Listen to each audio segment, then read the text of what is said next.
Hello, नमस्ते। अब मैं वाचन करने जा रही हूँ गोदान पेज नंबर 337। इसके पहले का हमने वाचन कर चुके हैं जो यूट्यूब पर उपलब्ध हैं। तो शुरू कर रहे हैं। गोदान पेज नंबर 237। मन त्रस्त हो उठा, उसने दौड़कर पंडित जी के चरण पकड़ लिए और अर्थ स्वर में बोला, महाराज, जब तक मैं जीता हूँ तुम्हारी एक एक पाई चुकाऊंगा। लड़के की बातों पर मत जाओ, मामला तो हमारे तुम्हारे बीच में हुआ है। वह कौन होता है दाता दीन, जरा नरम पड़े, जरा इसकी ज़बरदस्ती देखो। कहता है 200 रुपये के 70 लो या अदालत जाओ। अभी अदालत की हवा नहीं खाई। जब ही एक बार किसी के पाले पड़ जाएगा तो फिर वह तावना रहेगा। 4 दिन शहर में क्या रहे, तानाशाह हो गए। मैं तो कहता हूँ महाराज, मैं तुम्हारी एक एक पाई चुकाऊंगा। तो कल से हमारे यहाँ काम करने आना पड़ेगा। अपनी ऊख बोना है महाराज, नहीं तो ही काम कर तुम्हारा ही काम करता। दाता दिन चले गए तो गोबर ने तिरस्कार की आंखों से देखकर कहा, गए थे देवता को मनाने। तुम्ही लोगों ने तो इन सबों का मिजाज बिगाड़ दिया है। 30 रुपये दिए, अब 200 रुपये लेगा और डांट ऊपर से बताएगा और तुमसे मजदूरी कराएगा और काम कराते कराते मार डालेगा। होरी ने अपने विचार में सत्य का पक्ष लेकर कहा, नीति हाथ से ना छोड़ना चाहिए बेटा, अपनी अपनी करनी अपने अपने साथ।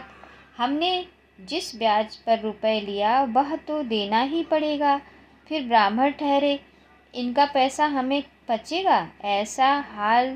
ऐसा माल तो इन्हीं लोगों को पचता है।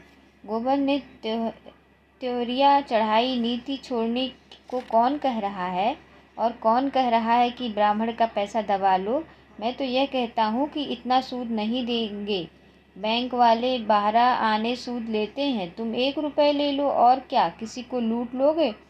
उनका रोया जो दुखी हुआ करे, उनके दुखी होने से डर से हम बिल क्यों खो दें। बेटा, जब तक मैं जीता हूँ मुझे अपने रास्ते चलने दो। जब मैं मर जाऊँ तो तुम्हारी जो इच्छा हो करना, तो फिर तुम ही देना। मैं तो अपने हाथों अपने पाँव में कुल्हाड़ी ना मारूंगा।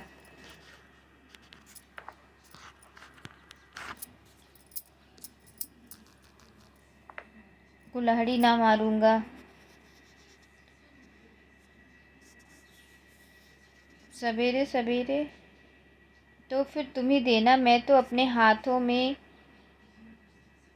अपने पाँव में कुल्हाड़ी ना मारूंगा, अपने हाथों से अपने पाँव में कुल्हाड़ी ना मारूंगा। मेरा गधापन था कि तुम्हारे बीच में बोला, तुमने खाया तुम ही भरो। मैं क्या अपनी जान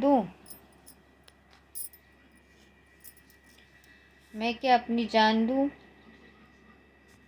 यह कहता हुआ गोबर फीता चला गया। झुनिया ने पूछा, आज सवेरे सवेरे दादा से क्यों उलझ पड़े। गोबर ने सारा वृत्तांत कह सुनाया। अंत में बोला, इनके ऊपर ऋण का बोझ इसी तरह बढ़ता जाए, मैं कहाँ तक भरूंगा। इन्होंने कमा कमा कर दूसरों का घर भरा है। मैं क्यों उनकी खोई हुई खंदक में गिरूं क्यों मैं उनकी खोदी हुई खंदक में गिरूं। इन्होंने मुझसे पूछकर कर्ज लिया, ना मेरे लिए लिया। मैं उनका देनदार नहीं हूँ।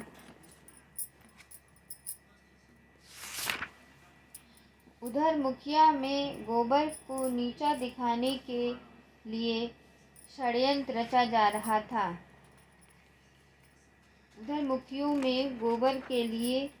गोबर को नीचा दिखाने के लिए षड्यंत्र रचा जा रहा था। यह लौंडा शिकंजे में न कसा गया तो गांव में अधम मचा देगा। प्यादे से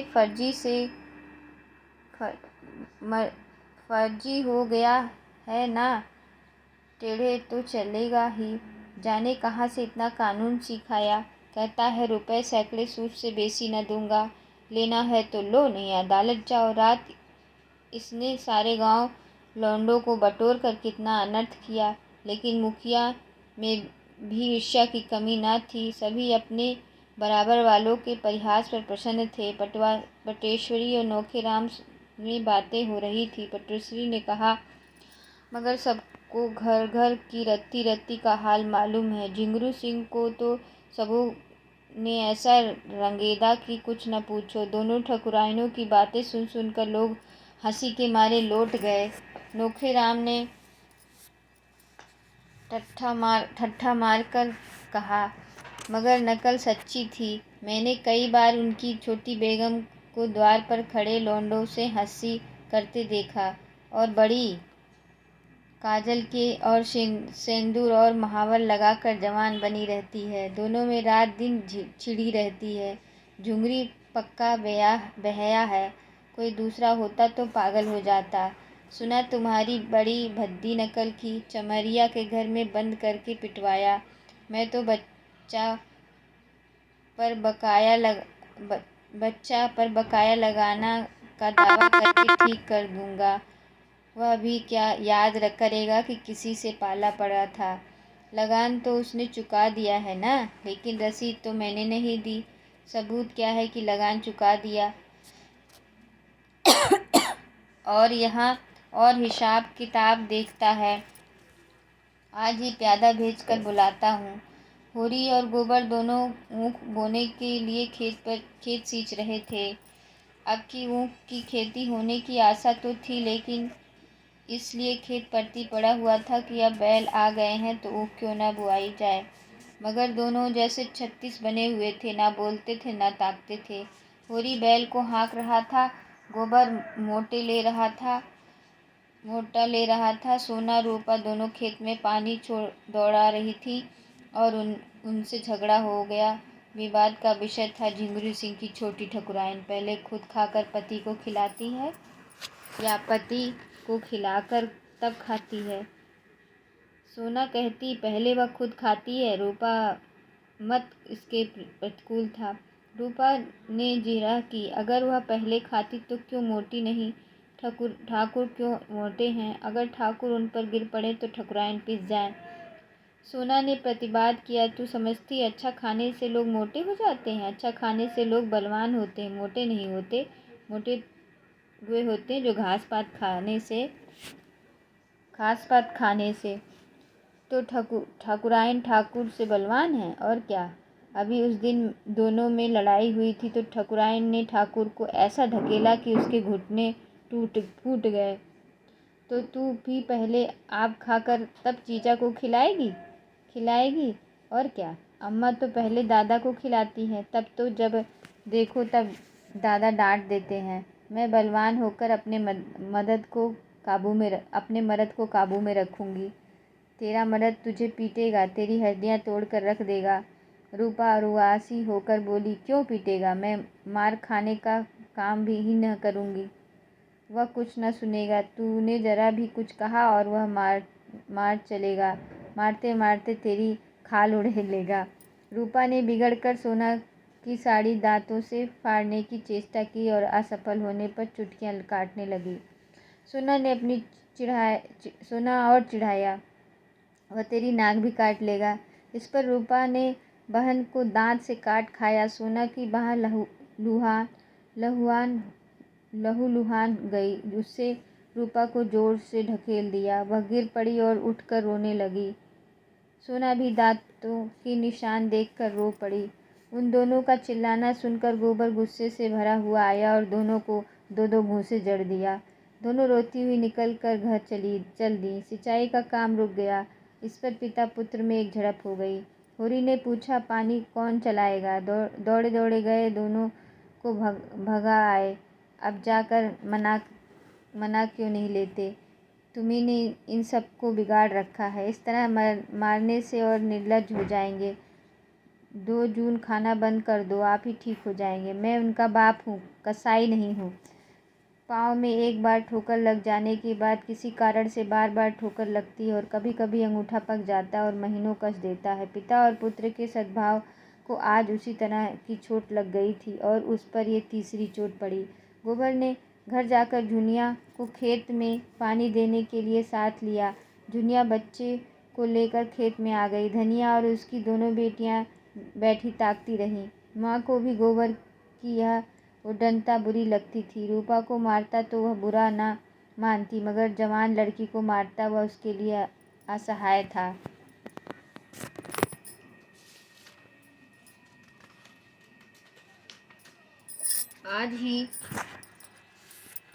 आज ही रात को गोबर ने लखनऊ लौट जाने का निश्चय कर लिया। यहाँ अब वह नहीं रह सकता। जब घर में उसकी कोई पूछ नहीं हो तो वह क्यों रहे। वह लेन देन के मामले में बोल नहीं सकता। लड़कियों को जरा मार दिया तो लोग ऐसे जामे के बाहर हो गए मानो वह बाहर का आदमी हो। तो इस सराय में वह न रहेगा। दोनों भोजन करके बाहर आए थे कि नोखेराम के प्यादे ने आकर कहा, चलो कारिंदा साहब ने बुलाया है। होरी ने गर्व से कहा, रात को क्यों बुलाते हैं, मैं तो बाकी दे चुका हूँ। प्यादा बोला, मुझे तो तुम्हें बुलाने का हुक्म मिला है। जो कुछ अरज है करना हो वहीं चलकर करना। होरी को इच्छा ना थी मगर जाना पड़ा। गोबर विरक्त सा बैठा रहा। आधे घंटे में होरी लौटा और चिलम भर कर पीने लगा। अब गोबर से ना रहा गया। पूछा, किस मतलब से बुलाया था। होरी ने भराई हुई आवाज़ में कहा, मैंने पाई लगान चुका दिए। वह कहते हैं कि तुम्हारे ऊपर 2 साल का बाकी है। अभी उस दिन मैंने ऊँख बेची तो 25 रुपये वहीं उनको दे दिया और आज वह 2 साल का बाकी निकालते हैं। मैंने कह दिया मैं एक ढेला न दूंगा। गोबर ने पूछा, तुम्हारे पास रसीद होगी, रसीद कहाँ देते हैं? तो तुम बिना रसीद के लिए रुपए देते ही क्यों हो? मैं क्या जानता था कि वह लोग बेईमानी करेंगे। यह सब तुम्हारी करनी का फल है। तुमने रात को उनकी हंसी उड़वाई, यह उसी का दंड है। पानी में रहकर मगरमच्छ से बैर नहीं किया जाता। सूद लगाकर 70 रुपये बाकी निकाल दिए। ये किसके घर से आएंगे? गोबर ने सफाई देते हुए कहा, तुमने रसीद ले ली होती तो मैं लाख उनकी हंसी उड़ाता, तुम्हारा बाल भी बांका न कर सकते। मेरी समझ में नहीं आता कि लेन देन में तुम असावधानी से क्यों काम नहीं कर लेते। यूँ रसीद नहीं लेते तो डाक से रुपये भेजो, यही तो होगा। 1-10 रुपये महसूल पड़ जाएगा। इस तरह की धांधली तो ना होगी। तुमने यह आग ना लगाई होती तो कुछ ना होता। अब तो सभी मुखिया बिगड़े हुए हैं, बेदखली और धमकी दे रहे हैं। देव जाने कैसे बेड़ा पार लगेगा। मैं जाकर उनसे पूछता हूँ। तुम जाकर और आग लगा दोगे? अगर आग लगनी पड़ेगी तो आग लगा दूंगा। या बेदखली करते हैं करें, मैं उनके हाथ में गंगा जली रखकर अदालत में कसम खिलाऊंगा। तुम दुम दबाकर बैठे रहो, मैं इसके पीछे जान लड़ा दूंगा। मैं किसी का एक पैसा दबाना नहीं चाहता, ना अपना एक पैसा खोना चाहता हूँ। वह उसी वक्त उठा और नोखेराम के चौपाल में जा पहुँचा। देखो तो सभी मुखिया लोगों का कैबिनेट बैठा हुआ है। गोबर को देखकर सब के सब सतर्क हो गए। वातावरण में षड्यंत्र की सी कुंठा भरी हुई थी। गोबर ने उत्तेजित कंठ से पूछा, यह क्या बात है कारिंदा साहब की आपको दादा ने हाल तक का लगान चुकता कर दिया और आप अभी 2 साल बाकी निकाल रहे हैं? यह कैसा गोलमाल है? नोखेराम ने मसनद पर लेटकर रोब दिखाते हुए कहा, जब तक हो रही है मैं तुमसे लेन देन की कोई बातचीत नहीं कर सकता। गोबर ने आहत स्वर में कहा, तो मैं घर में कुछ नहीं हूँ? तुम अपने घर में सब कुछ होगे, यहाँ तुम कुछ नहीं हो। अच्छी बात है, आप बेदखली दायर कीजिए। मैं अदालत में तुमसे गंगा जली उठवा कर रुपये लूँगा। इसी गांव से 100 शहादतें दिलाकर साबित कर दूंगा कि तुम रसीद नहीं देते। सीधे साधे किसान कुछ बोलते नहीं हैं तो तुमने समझ लिया है कि सब काट के उल्लू हैं। राय साहब वहीं रहते हैं वहाँ जहाँ मैं रहता हूँ। गांव के सब लोग उन्हें हुआ समझते होंगे, मैं नहीं समझता। रत्ती रत्ती हाल कहूँगा, देखूँगा तुम कैसे मुझसे दोबारा रुपये वसूल कर लेते हो। उसकी बाड़ी में सत्य का बल था। डरपोक प्राणियों में सत्य भी गूंगा हो जाता है। वह सीमेंट जो ईंट पर कर पत्थर हो जाता है, मिट्टी पर चढ़ा दिया जाए तो मिट्टी हो जाएगा। गोबर की निर्भीक स्पष्टवादिता ने उस अनीति के बख्तर को भेद डाला, जिससे लज्जित होकर नोखेराम की दुर्बल आत्मा अपने को शक्तिमान समझ रही थी। नोखेराम ने जैसे कुछ याद दिलाने का प्रयास करके कहा, तुम इतना गर्म क्यों हो रहे हो? इनमें गर्म होने की कौन बात है? अगर होरी ने रुपए दिए हैं तो कहीं न कहीं 2 टाके पर होंगे। मैं कल कागज़ निकाल कर देखूँगा। अब मुझे कुछ याद आ रहा है कि शायद होरी ने रुपए दिए थे। तुम निशा खाती रहो। अगर रुपए यहाँ आ गए हैं तो कहीं जा नहीं सकते। तुम थोड़े से रुपए के लिए झूठे थोड़े ही बोलोगे और ना मैं ही इन रुपयों से धनी हो जाऊंगा। गोबर ने चौपाल से आकर होरी को ऐसा लथाड़ा कि बेचारा स्वार्थ भीरू बूढ़ा रुआसा हो गया। तुम तो बच्चे से भी गए बीते हो, जो बिल्ली के म्याऊं सुनकर चिल्ला उठते हो। कहाँ कहाँ तुम्हारी रक्षा करता फिरूंगा। मैं तुम्हें 70 रुपये दिया जाता हूँ। दाता दीन ले तो दे कर भरपाई लिखवा लेना। इसके ऊपर तुमने 1 पैसे भी दिया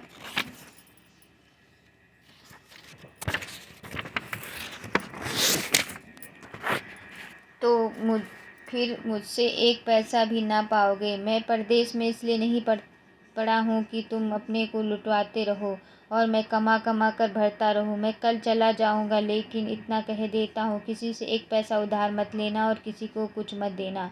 मंगरू दुलारी दाता दीन सभी से 1 रुपये सैकड़े सूद कराना होगा। धनिया भी खाना खाकर बाहर निकल आई थी। बोली, अभी क्यों जाते हो बेटा? 2-4 दिन और रहकर ऊख की बोनी करा लो और कुछ लेन देन का हिसाब भी ठीक कर लो तो जाना। गोबर ने शान जमाते हुए कहा, मेरा 2 रुपए रोज का घाटा हो रहा है। यहाँ भी समझती हो, यहाँ मैं बहुत 2-4 आने की मजूरी ही तो करता हूँ और आपकी मैं जूनिया को भी लेता जाऊँगा, जहाँ मुझे खाने पीने की बड़ी तकलीफ होती है। धनिया ने डरते डरते कहा, जैसे तुम्हारी इच्छा, लेकिन वहाँ वह कैसे अकेले घर संभालेगी, कैसे बच्चे को देखभाल करेगी? अब बच्चे को देखूं कि अपना सुभीता देखूं? मुझसे चूल्हा नहीं फूका जाता। ले जाने को मैं नहीं रोकती, लेकिन परदेश में बाल बच्चों के साथ रहना ना कोई आगे ना पीछे। सोचो कितनी झंझट है। परदेश में संगी साथी निकल ही आते हैं अम्मा, और यहाँ तो स्वार्थ का संसार है। जिसके साथ 4 पैसे का गम खाओ वही अपना। खाली हाथ तो माँ बाप भी नहीं पूछते। धनिया कटार समझ गई। उसके सिर से पांव तक आग लग गई। बोली, माँ बाप को भी तुमने उन्हीं पैसे के आरोह में समझ लिया? आंखों देख रहा हूँ। नहीं देख रहे हो? माँ बाप का मन इतना निष्ठुर नहीं होता। हाँ, लड़के अलबत्ता जहाँ 4 पैसे कमाने लगे तो माँ बाप से आंखें फेर ली। इसी गांव में 1-2 नहीं 10-20 पर तोक दे दूँ। माँ बाप कर्ज करवास लेते हैं, इसके लिए लड़के लड़कियों के लिए, अपने भोग विलास के लिए नहीं। क्या जाने तुमने किसके लिए कर्ज लिया? मैंने तो 1 पैसे भी नहीं जाना। बिना पाले ही इतने बड़े हो गए। पालने में तुम्हारा क्या लगा? जब तक बच्चा था दूध पिला दिया, फिर लावारिस की तरह छोड़ दिया। जो सबने खाया वही मैंने खाया। मेरे लिए दूध नहीं आता था, मक्खन नहीं बांधा था, और अब तुम भी चाहती हो और दादा भी चाहते हैं कि मैं सारा कर्ज चुकाऊं, लगान दूं, लड़कियों का ब्याह करूं। जैसे मेरी ज़िंदगी तुम्हारा देना भरने के लिए है। मेरे भी तो बाल बच्चे हैं। धनिया सन्नाटे में आ गई। एक क्षण में उसके जीवन का कटु स्वप्न जैसे टूट गया। अब तक वह मन में प्रसन्न थी कि अब उसका दुख दरिद्र सब दूर हो जाएगा। जब से गोबर घर आया, उसके सुख पर हास ही की एक छटा खिली रही थी। उसकी बाड़ी में मुद्दता और व्यवहार में उदारता आ गई थी। भगवान ने उसे उस पर दया की थी तो उसे सिर झुकाकर चलना चाहिए। भीतर की शांति बाहर सौजन्य बन गई थी। ये शब्द तपते हुए बालू की तरह हृदय पर पड़े और चने की भांति सारे अरमान झुलस गए। उसका सारा घमंड चूर चूर हो गया। इतना सुन लेने के बाद वह जीवन में क्या रस रह गया। जैसे जिस नौका पर बैठकर इस जीवन सफ़र को पार करना चाहती थी वह टूट गई तो किस सुख के लिए जिए। लेकिन नहीं, उसका गोबर इतना स्वार्थी नहीं। उससे कभी माँ की बात का जवाब नहीं दिया, कभी किसी बात के लिए जिद नहीं की। जो कुछ रूखा सूखा मिला वही वही खा लेता। वही भोला भाला सील स्नेह और पुतला आज क्यों ऐसी दिल तोड़ने वाली बातें कर रहा है। उसकी इच्छा के विरुद्ध तो किसी ने कुछ नहीं कहा। माँ बाप दोनों ही उसका मुँह जोहते रहते हैं। उसने खुद ही लेन देन की बात चलाई। नहीं, उससे कौन कहता कि तू माँ बाप का देना चुका। माँ बाप के लिए यही क्या कम हो सुख है कि इज्जत आबरू के साथ भले मानस की तरह कमाता खाता है। उससे कुछ हो सके तो माँ बाप की मदद कर दे, नहीं तो नहीं। नहीं हो सकता तो माँ बाप उसका गला न दबाएंगे। दुनिया को ले जाना चाहते खुशी से ले जा। धनिया ने तो केवल उसकी भलाई के ख्याल से कहा था कि दुनिया को वहाँ ले जाने से उसे जितना आराम मिलेगा उससे कहीं ज़्यादा झंझट बढ़ जाएगा। इसमें ऐसी कौन सी लगने वाली बात थी कि वह इतना बिगड़ उठा। हो ना हो यह आग दुनिया ही की लगाई है। वही बैठे बैठे उसे यह मंत्र पढ़ा रही है। शौक श्रृंगार करने को नहीं मिलता, घर का कुछ न कुछ काम ही भी करना ही पड़ता है। वहाँ रुपए पैसे हाथ में आएंगे, मज़े से चिकना खाएगी, चिकना पहनेगी और टांग फैलाकर सोएगी। 2 आदमियों की रोटी पकाने में क्या लगता है, वहाँ तो पैसे चाहिए। सुना बाजार में पकी पकाई रोटियां मिल जाती है। यह सारा उपद्रव उसी के ने खड़ा किया है। शहर में कुछ दिन रह भी चुकी है, वहाँ का दाना पानी मुँह लग हुआ है। यह कोई पूछता न था। यह फोदू मिल गया है, इसे फांस लिया है। जब यह 5 महीने का पेट लेकर आई थी तब कैसी म्याऊं म्याऊं करती थी।